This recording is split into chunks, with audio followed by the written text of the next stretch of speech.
Recorded. Now, everyone, welcome to another edition of Your Money Radio. Tim Razor, Danny Stewart, Hunter Mazingo with us. Don is now in attendance at a conference. He's going to check in. Who's the conference he's at? Literally, the name just escaped me. I said Hunter Mazingo, and I was thinking Armstrong, not Lance, but Martin. So Don is at a conference. Oh, I literally just see Don I see Don popping into the interface. So before we get too far into the show, as Don pops into the screen, he won't pop in with picture. I think he'll just pop in with audio. There he is. He's picture page. Oh, geez, Don. I can't hear you. How's Lance Armstrong? Can you hear me now? Oh, we can hear you. We can. Did you get a haircut for Lance? I got this. I've had this haircut for 2 weeks. Does your hair not grow anymore? No, it grows slowly. Hey, do you like my haircut, Don? This is a haircut. That's beautiful, Dan. This is a haircut. That's beautiful. Don, we literally just got started, so perfect timing on your end. Let's do this, Don. Where are you at? Why are you there? What you learning? And then what you're gonna have for lunch? Okay. Lunch, I don't know what they're having. I'll head down there in a little bit. But man, what a difference. I've been going to this conference. This is the 5th year. Hold on. It's Martin Armstrong. Let me set this up real quick because we were joking. I literally couldn't remember if it was Martin Armstrong. I couldn't remember Martin Armstrong because I said Hunter Mazingo, and I like Hunter's name the way it rolls off the tongue. Is that Italian? Mazingo Italian? That's what I've been told. So I honestly don't know. Maybe that's why I like it. So anyway, then I'm like, wait a minute. Then the joke came about that maybe you were with Lance Armstrong, but you're not. You're with Martin Armstrong. No, Lance Armstrong, 1 testicle, Martin Armstrong, 2 testicles. That's how you can tell the difference. Big difference, yeah. I want to know how you check that. Like when you come into the conference, test. That's what I was thinking. That's what I was thinking. Or was it more of like a turn your head and cough? Yeah, like I was thinking it's either the eye or the cup test, and I just, Don, what is it? Why speculate? You're right here. Let's get into this. Let's stop. Let's go. Let's fly. Oh, don't egg him on. Let's keep going. Dan, I see you got the black shirt day memo. I do, man. I did not. Tim, is that black or navy blue or dark gray? Charcoal. That is my black. Hunter? Yeah, I failed you guys. I apologize. Yeah. Did you not get the memo? I swear to God, you're on all the memos. See, here I am saying one to get into it, and then I go off on a clothing tangent. So that's all right. People come to us for clothing advice. I've got some clothing advice after you're done, Don. I don't want to waste any more time. No, I really do. No, hold on a second. I really do, because Don, do you get Sirius XM? No, I don't. I work from my house, so I really don't even. Well, I know you can get it now just streaming, but I don't. Yeah.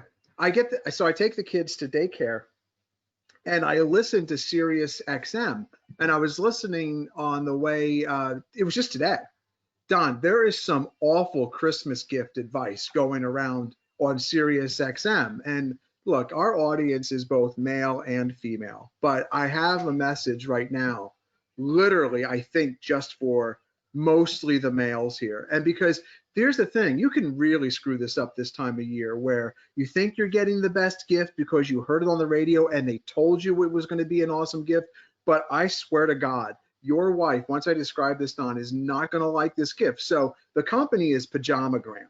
Like, I'm going to short Pajamagram. And here's why, because they're going to get a lot of returns. Here's why. They come on and they tell you, fellas. They start out with fellas, and everybody likes to be greeted with fellas. Like, hey, Hunter, what's up, fella? You're like, oh, yeah, friendliness, right? And so friendly voice.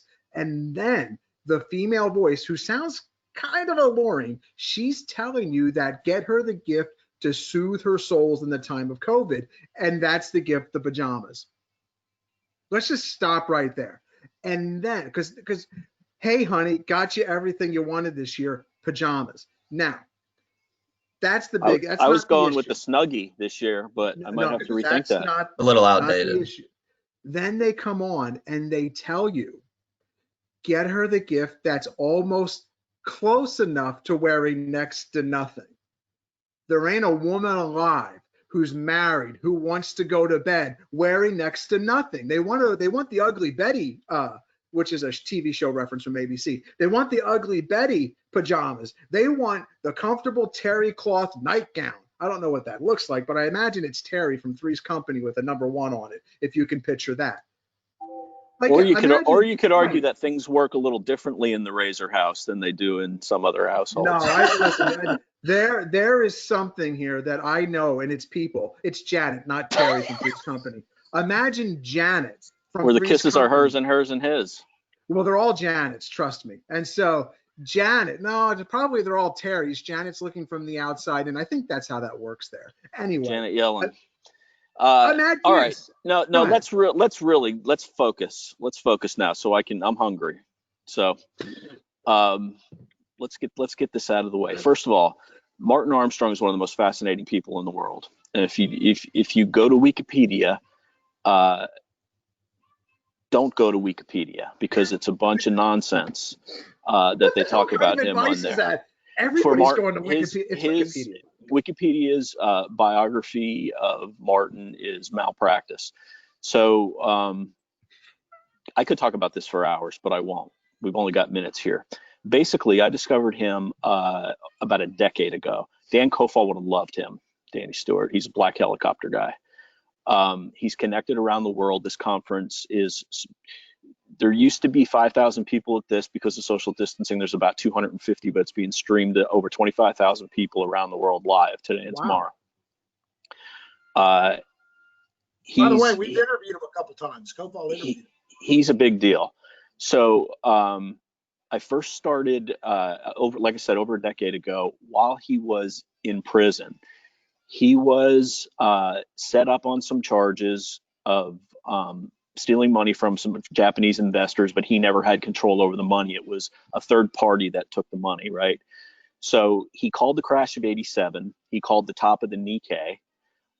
And as part of this, they wanted his source code for his computer. They wanted to know why he's making these calls, and he wouldn't give it to them. So he was in jail for 8 years on contempt charges. Finally got out about 6 or 7 years ago. Started doing his conferences again. The first time they had one in Orlando, I went. So this is the 5th straight year I'm going now. I've met some fascinating people that have been following him for 20 plus years. And the biggest takeaway that you need to be concerned about this, his AI computer is called Socrates, and it works on pi cycles. You really need to do a lot of reading and have an open mind on him. The bottom line is that he's made some calls over the 5 years that have just made my eyes go wide when he said them, and then to watch them all come true in a major way is just mind-boggling, including a big crisis last January. I went last November. He said there's a big crisis based on his cycle analysis. He didn't know exactly what the crisis is. You don't know if it's a currency, if it's a country, if it's bonds, if it's stocks. You just have to look for something out of the ordinary. And lo and behold, COVID hit in the middle of January. And the market obviously dove hard, which we protected our clients from. His prediction 5 years ago was that there was going to be a huge rise in social unrest around the country. And I just rolled my eyes at the time. It was my first comment. I'm thinking, social unrest. Why would we start having social unrest around the United States? And here we are in times of social unrest. Now the computer is pointing to actual revolutions, and France being at the top of the pecking order. If you see the way they protest over there, they don't take any prisoners over in France. So that's just something to keep in the back of your mind. But the big thing to think about is there's a major cycle that ends after 2032. And according to the long-term forecast of what Socrates is saying, is that's going to be the collapse of the Western financial system and the moving of the financial capital to China. This would coincide with the dollar, and there really won't be a dollar. There'll be a worldwide digital currency that will be the medium of exchange. And what exactly that means to anything that's denominated in dollars right now, or treasuries, or debts around the world, remains to be seen. But he's been saying the same thing, that this is not proprietary information. Anybody that reads his public blog, the big cycle change turns down at the end of 2032, and after that, it's kind of like all bets are off for Western civilization. Another thing he pointed out too is he has a lot of people behind the curtain. He's saying that the plan is to keep Biden in office for a little over 2 years. Kamala can then finish his term and run 2 more times because she didn't finish over half of a term. So can you imagine that? Biden for 2 years and then Harris for 10 years, and that takes us into 2032 coincidentally. But the computer said it also has been correct in every election he's ever forecasted. The computer said Trump won. He talked about this going into the election, that the only way Trump doesn't win is if there's massive voter fraud. Anybody that saw the Georgia hidden camera video last night about the suitcases of ballots that were pulled from under a table after all the ballot tabulators were kicked out knows there's more than fishiness going on in Georgia also, if you listen to anything that is going on in the open hearings that they've been having in 6 states. Some other things that he talked about this morning that were kind of eye-opening was the World Economic Forum. Klaus Schwab, this name is going to be, I had never heard his name before 6 months ago, but he's one of the big wigs in globalization over in Europe. They came out and they're pulling no punches. They're talking about the Great Reset, all because of COVID, no borders because of global warming. They have a saying that is, you'll own nothing and you'll be happy, because they want complete government control over everybody's lives. Globalism being pushed extremely hard, and UN, they want UN to have control over the US nuclear arsenal.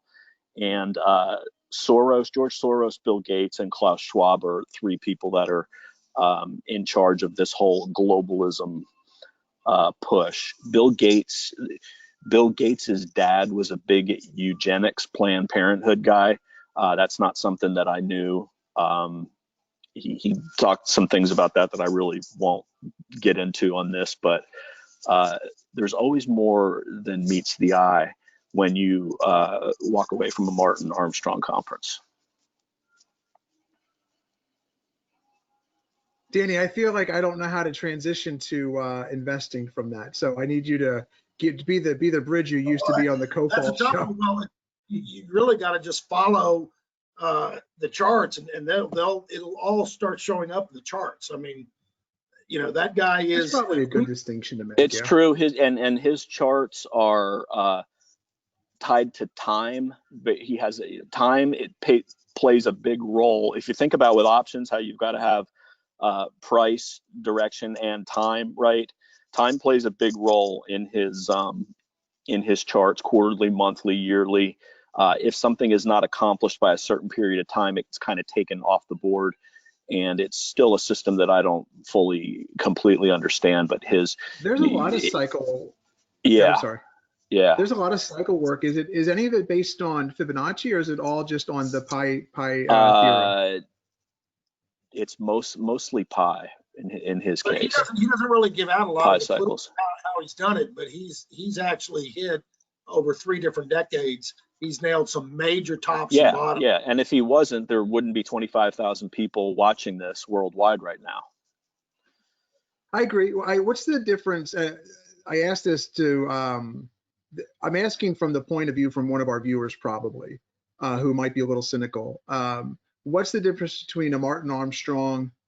I think I know the answer to this, but don't take my head off. What's the difference between a Martin Armstrong, a Harry Dent, a Peter Schiff? Danny, give me another one. Yeah, the difference is that those guys, you can add perma underscore in front of every one of their names. There you go. That's not the case with Martin. He calls cycles. Okay. He'll say when gold is in favor, when gold is out of favor, when stocks are in favor, when stocks are out of favor. He just follows cycles and what Socrates tells him. So he doesn't have an agenda. he and just going to these for 5 years and seeing some of the things he said and then see them come true in these big turning point dates that he talks about is just a little mind-boggling. It doesn't play a particular role in what we do from a standpoint that I'm not going to sell everything because of a certain date or what Martin Armstrong says, but I certainly was paying attention in mid-January when he said there's a big turning point coming, and then shortly we didn't sell our stuff out then, but we sure did start selling it a month later when things started breaking down, when COVID really took hold. That is true.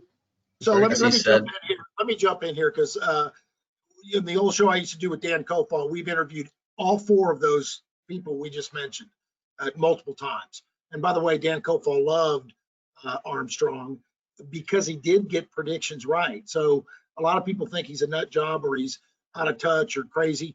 But like I said, he called, like you said, Don, I believe he called the tech wreck, but he called the crash of 87. He called 4 or 5 tops and bottoms. And he's pretty damn close. And I'm not talking about like months. I'm talking about within a week or two. He's very accurate. I think it was Christmas '89, the Nikkei top he called.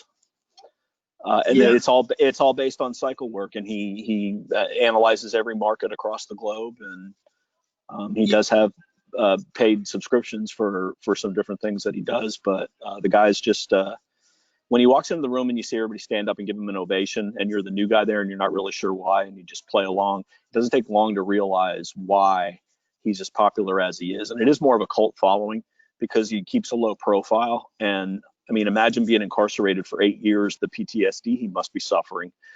They said that when he came out and did his first couple of economic conferences, he wore a bulletproof vest on stage in them. Those were held up in Princeton, New Jersey. His old firm was called Princeton Economics. Now it's called Armstrong Economics. He moved to Florida because global warming is complete and utter bullshit, where global cooling is actually started. This is what Socrates' computer confirms. All you need to do is look at solar cycles to tell you what's happened throughout history is what's going to be repeated. And that's why agriculture and commodities, and we've seen a little bit of this over the last 3 months. I don't know if this is the beginning of the big move up, but we've seen a little bit of this. Cold temperatures are going to cause crop failures, and the crops are going to have to move further south. And that's why he moved to Tampa from New Jersey. He said, well, that and the taxes, but yeah, I was about to say it had a lot to do with taxes too. Well, but so getting back to so Harry Dent, who's supposed to be this genius economist, he wrote the book The Great Boom Ahead based on demographics, and he said the 90s were going to be huge, and he got that call right, and so then he was touted as being great, but then since then he was completely wrong, and he has been wrong. He's opened up 3 funds that had to be shuttered within 2 years, and he was just completely wrong. Peter Schiff, he's kind of a huge gold bug, a perma gold, and even though he's got that Euro-Pacific growth, he's been at least wrong as much as he's been right. He's been 50-50.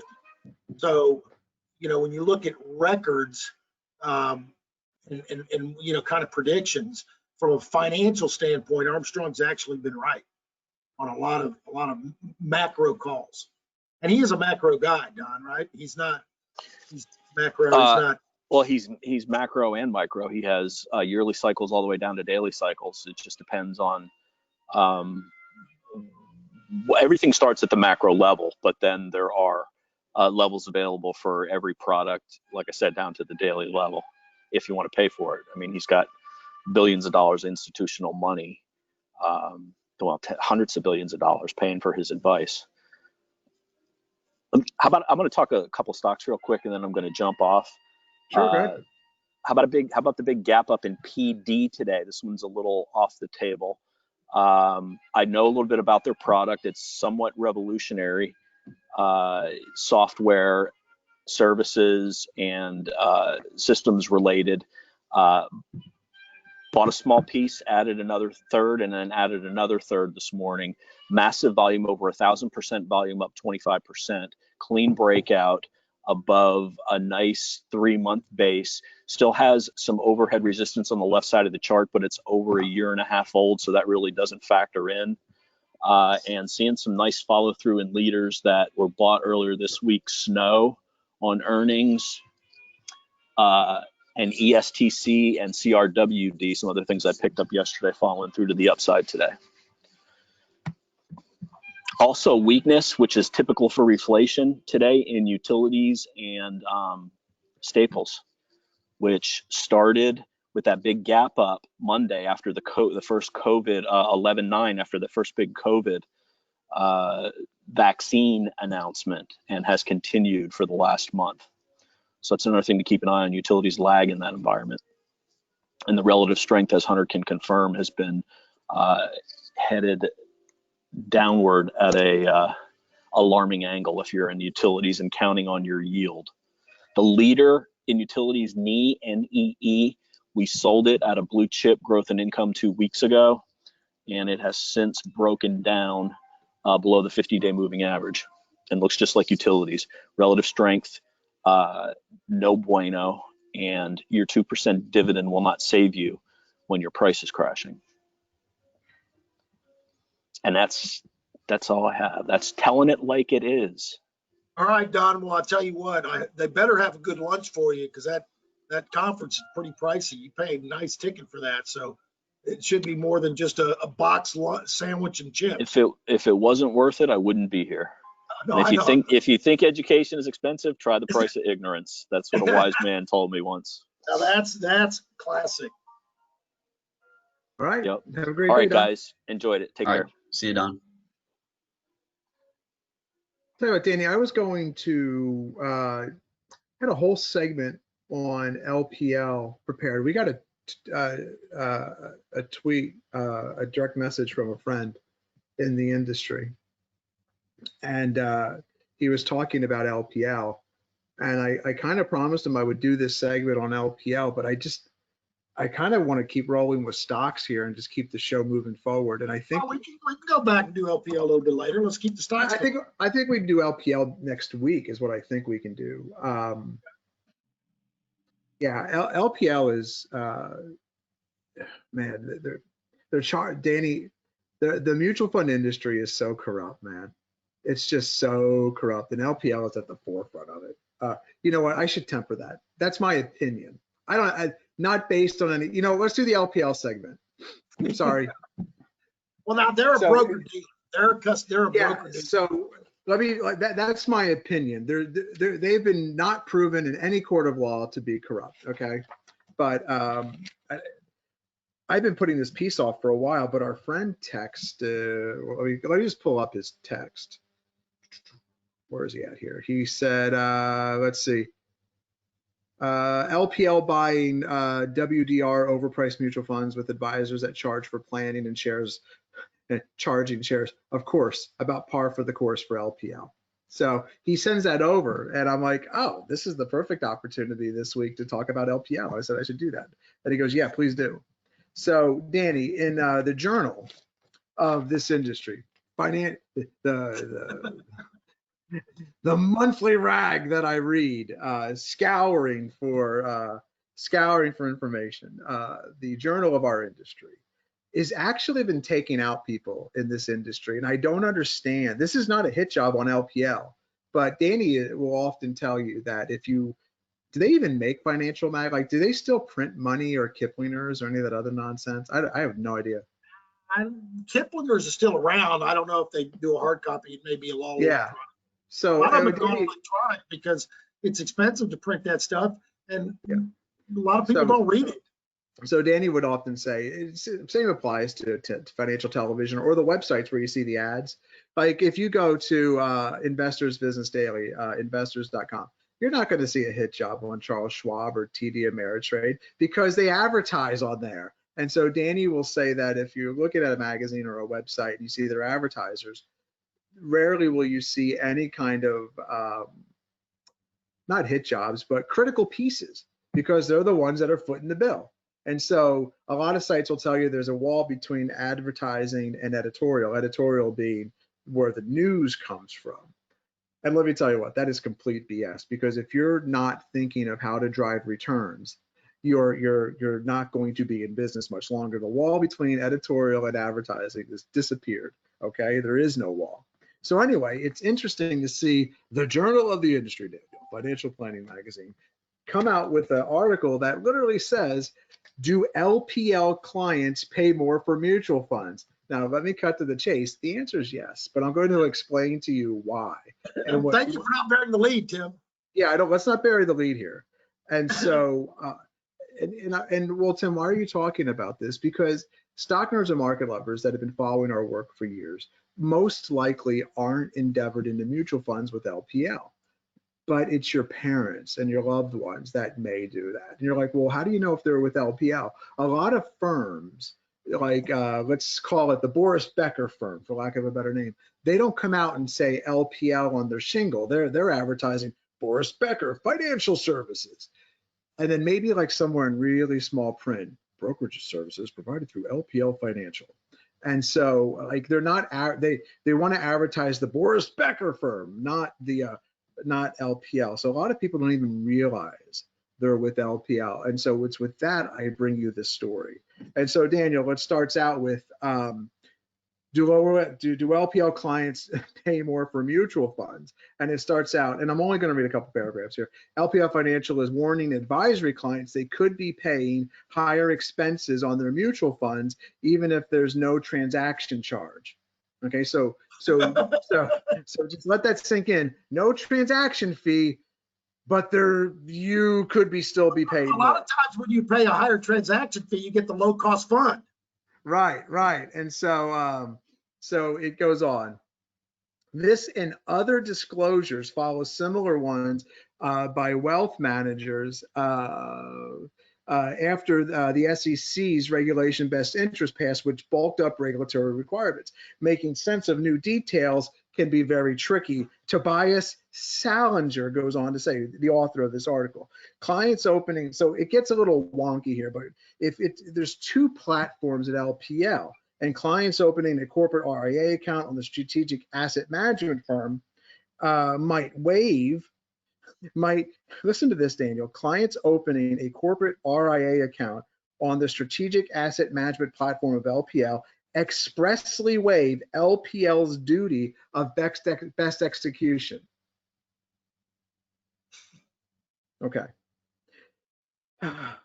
With respect to the price of their mutual fund share classes, according to the firm's latest disclosure agreement, effective June 30th, clients of hybrid IRAs who use strategic wealth management platform can avoid transaction fees, Daniel, if the fund is paying LPL certain compensation.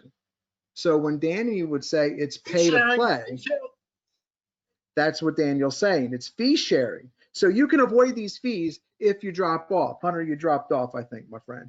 However, those products tend to have a higher expense ratio, which is borne by the client. So the client ends up paying, whether you might have a free transaction, but there's a higher expense ratio for these funds, and it's the client that ends up paying. You're like, Tim, you're kind of lost me here. There's a little too many details. Let me just cut here. LPL defends their platform. If you want this article, I'll be more than happy to scan it and send it to you.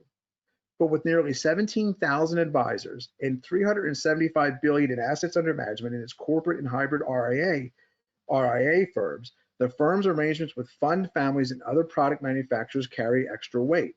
Out of 19 conflicts of interest listed by LPL on its website, 9 of them involve mutual funds paying the firm's expenses, such as, Daniel, marketing, record keeping, and networking fees. Transaction fees revolve around whether the fund manufacturers pay LPL the record-keeping payments of up to 0.30% of assets or $25 per client position. Many of the hundreds of fund families making the record-keeping payments also show up on the list of these participating in LPL's no transaction fee mutual fund network. The document doesn't note whether the funds defraying ticket charges or paying up to 0.25% of assets to be in the networks must pay those fees on top of the record-keeping fees. Third-party payments affect the cost to clients and advisors in complex ways. For instance, Daniel, the advisor, rather than the client, pays the transaction fees in some accounts. In the firm's corporate RIA program, LPL provides rebates for 12b1 fees, but still alerts clients that other firms may offer the same mutual fund at lower overall costs. Now, among large broker dealers is what LPL is. The conflicts of interest with respect to mutual funds are all pretty much egregious, says Chris Tobe, a portfolio manager who became a whistleblower on the cost of placement agents and hedge funds in Kentucky's pension system. Let me tell you something. This whole industry is ripe with egregious acts. The whole industry is almost one egregious act. We don't use mutual funds here unless we're forced to by the 401ks programs to which we run for our clients. Now, but we're always doing. See, we're a fiduciary shop, and a fiduciary, which I think is a watered down word, because no one understands quite what it means, because it's ridiculous that Congress and the SEC had to step in and pass laws that say, hey, people working in your finances have to act in your best interest. Imagine, Daniel, going to a doctor. Hey, doctor, are you my health fiduciary? No, I'm going to act on behalf of the medical community that makes drugs, the pharmacy industry. And by the way, that's why the effing makers of OxyContin got hammered, because they were providing so much money in rebates. The Purdue family should all be put in mother humping jail. They incentivized the hooking of narcotics onto people through payments to doctors. Just let that sink in, Daniel. I really derailed the show. I mean, they're drug dealers. The Purdue, the family that Purdue Pharmaceuticals, they're all drug dealers. It's just that they dress nicer, Daniel, than some drug dealers, right? And got expensive lawyers. But let's go back to the. Hold on a second. I'm going to let you jump in here all at once. So Chris Tobe says this is egregious. He sent an email to Financial Planning, Danny, the journal of our industry, with his own interpretation of the best execution waiver. The client does not understand this game of overpriced record-keeping fees, so they allow themselves to be misled by the LPL broker into buying a higher fee identical fund, he wrote. It's amazing that this goes on. So I'm just going to read these, and then Dan, I'm going to let you jump in right here at the bottom of the article here. LPL's payments from mutual funds. Marketing support up to 0.25% of the client's assets. Record keeping, Daniel. These are all additive. They're not individual. Like, you don't just pick one or the other. No, they're all additive. So you get 0.25% for client assets on marketing, 0.3% for record keeping, 0.15% for another networking fee.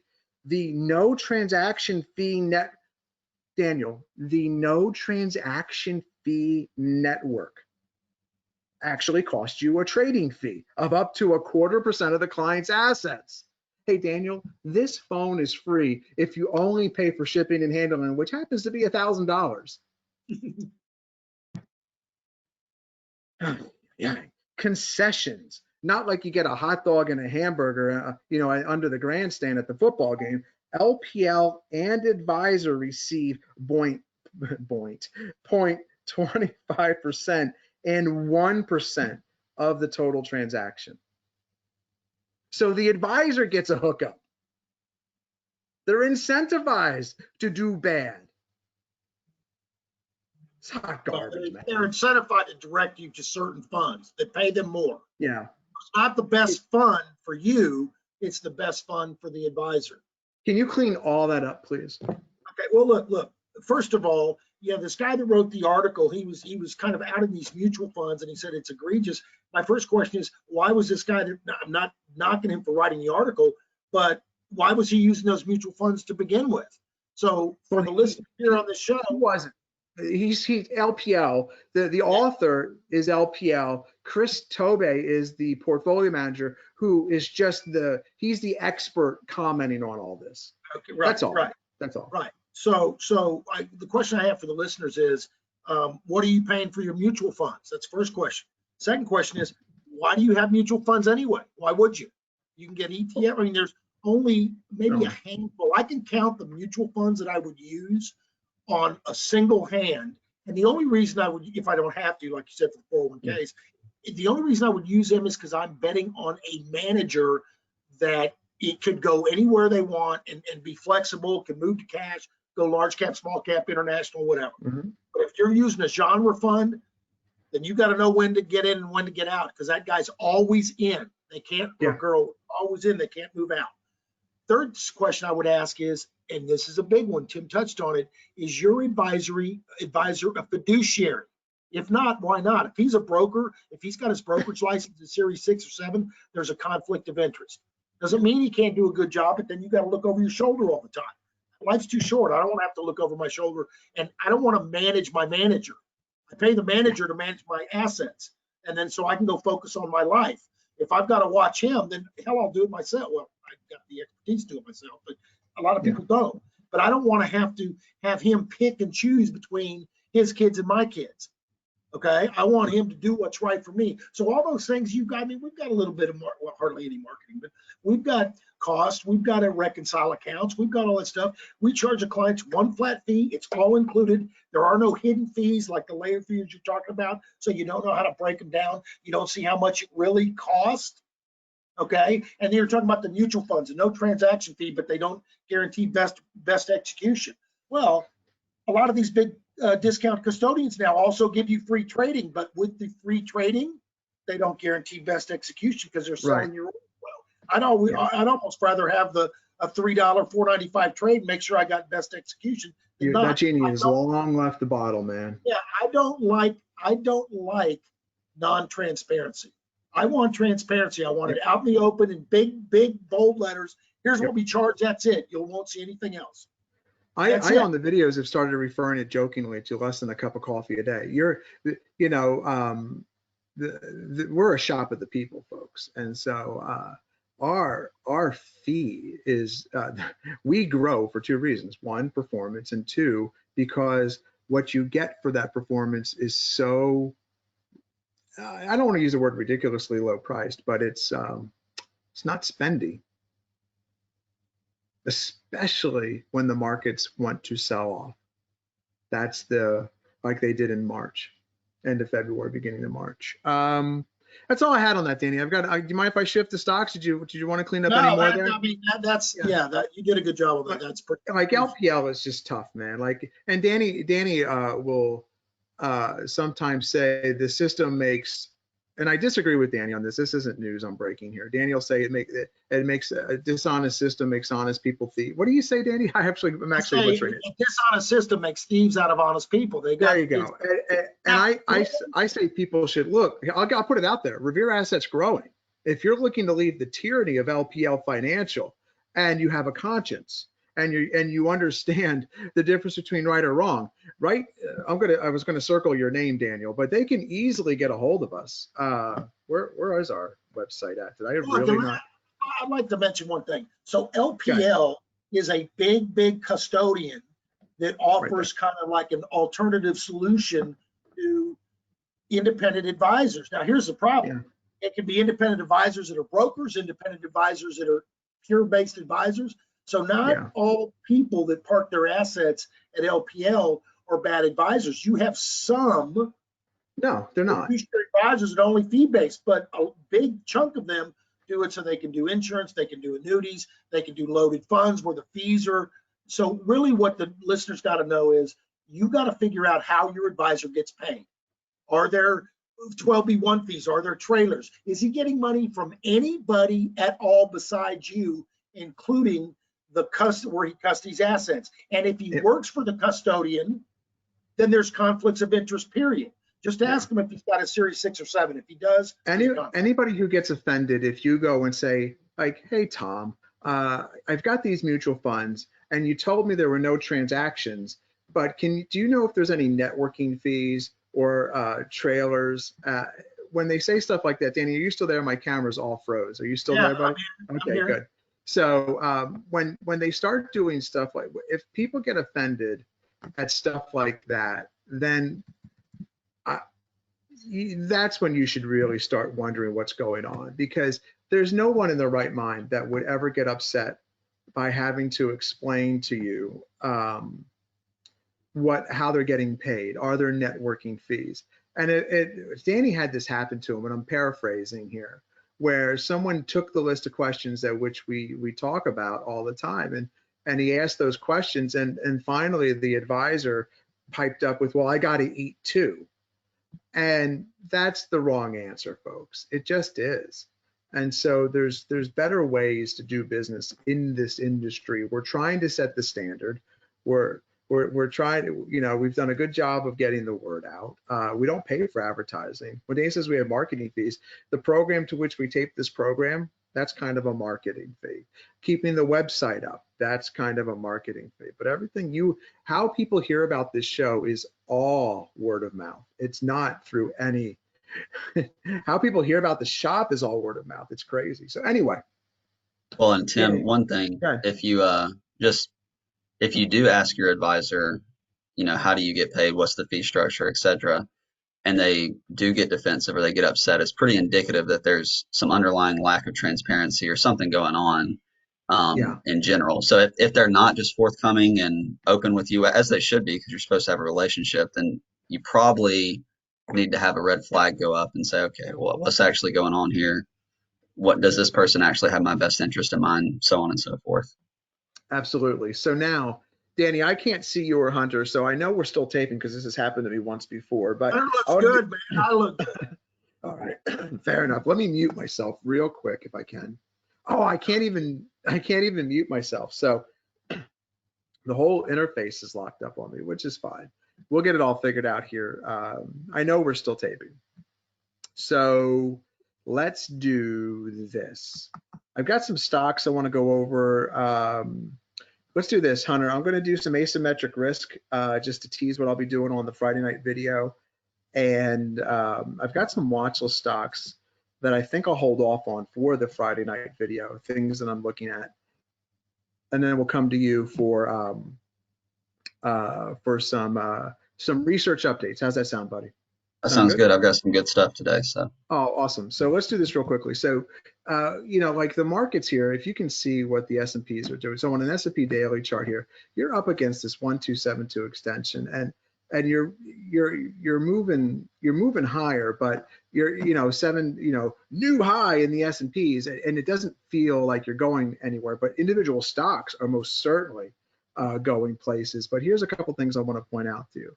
These are continuation patterns. We talked about it last week. A 3 weeks tight now becomes a flat base, and you can see you're breaking out of that range.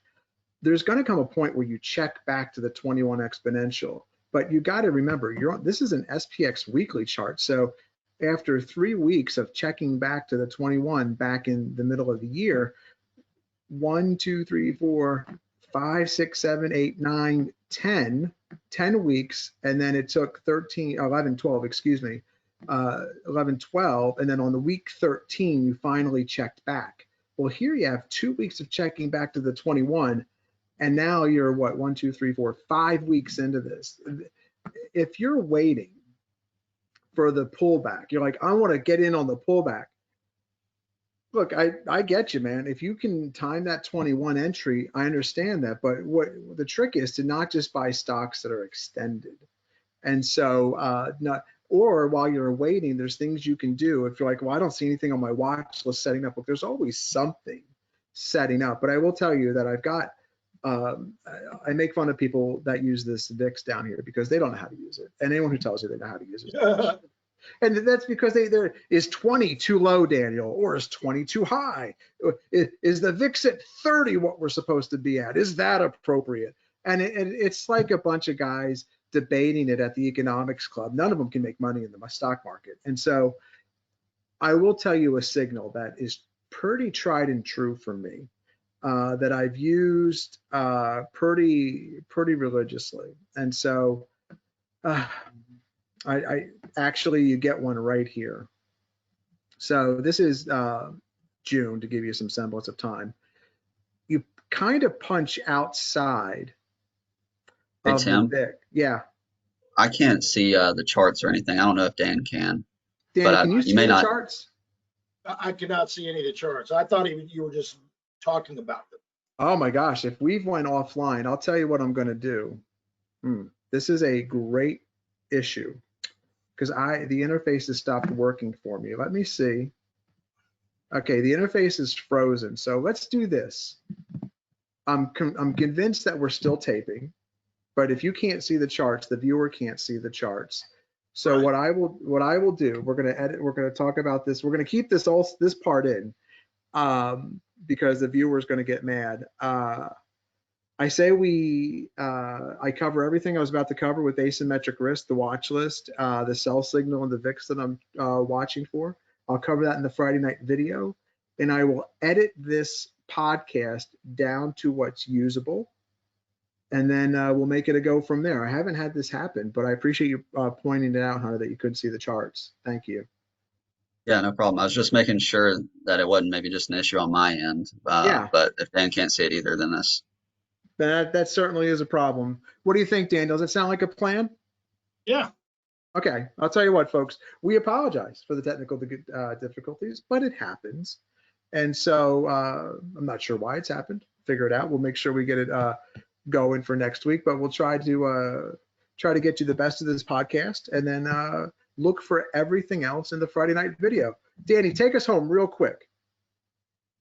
Folks, listen, if you like what you heard, are we going to go? Do you want to talk about some sectors real quick? I know. I tell you what, Hunter.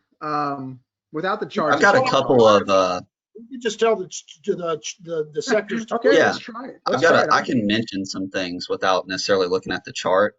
Okay. So, and I'll just be very quick since we don't have a visual to look at. Two groups that really stuck out as showing some serious strength over the last couple of weeks to a month.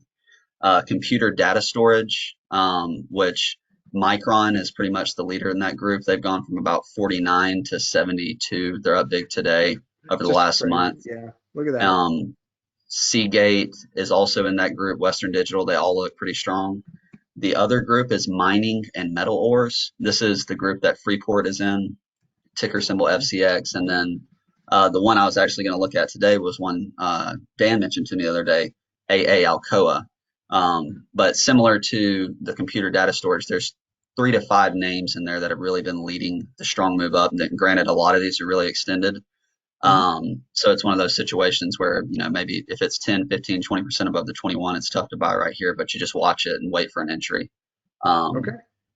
The one that is a little bit more abstract, which we really didn't even need the chart on this one anyway. It's a company called Compass Pathways, they're basically using the main active ingredient in magic mushrooms or shrooms as a medical treatment for people with depression, anorexia, a number of different mental health issues. PTSD is being served by that as well. So I did a little bit of research on them, and I ran this by Don, and Don said we won't buy because they have no sales, right? It's more of an idea right now than anything else. But basically, this company, and their ticker symbol is CMPS, they developed their own synthesized magic mushroom product, basically. And the name of the actual ingredient is like psilocybin or something like that. But basically, these people meet with a therapist. They go in and they do a session, which is where they're administered this dose of this ingredient or this synthesized creation they've made. They lay there for 6 to 8 hours while listening to music with the blindfold on, specific music. And then a therapist is with them the whole time. They're not talking. And then after the session is over, they do a therapy session with the therapist. And allegedly, this is supposed to help people, not necessarily cure, but at least for a near term kind of thing, it helps people improve. Is it legal in this country? Hunter, I had no idea you were talking about this. I literally was just reading about this last night. I know. Not CMPS, but the therapy that which you're describing. Yeah, I don't think it is. I know Kevin O'Leary. Only under controlled medical conditions can you do this. This is trial. This is suicide and hallucinogens are not legal. Yeah, that's why I don't think it's legal. The therapy is not legal, but it's still taking place. This is a UK based company, just for reference, this CMPS.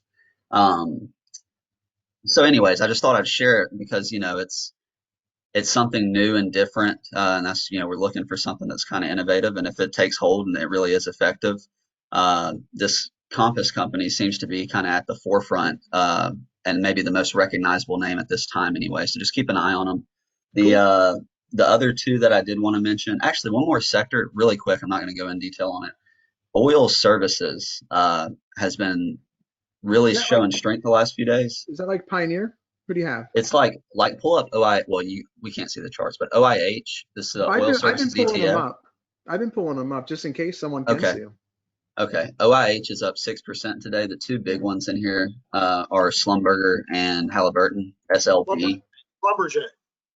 Yeah. That's were you joking, Hunter? Or I thought you were joking. That's why I didn't correct you. But you thought no, that's literally, I just read it straight off, and that's what I got. Listen, I thought it came out. Hey, listen. When I was young in this program, and we used to teach this Money 101 course based on the Fed, and I was, out of college, just starting working out. I said the same thing, Schlumberger, and the guy, the CEO of the company, the guy that's training me goes, Danny, it's Schlumberger. Okay. I'll just stick to ticker symbols from now on. I can't screw those up. The other one is HAL, Halliburton. I think I got that one right. But both of those, they had a nice run and then had about a 3-day pullback, got kind of close to the 21, and then have really shown strength over the last 4 days. HAL and SLB up 5 to 6, 7% today. So just kind of a weird sector to be, because what's interesting is if you look at like XLE, just the energy sector, or there's another one, XOP. That's what I'm thinking of. They have not. Granted, they're up 6.7% today as well. So similar chart pattern, but the oil services has been a little bit stronger. So anyway, it's just something to keep an eye on. Two individual. Go ahead.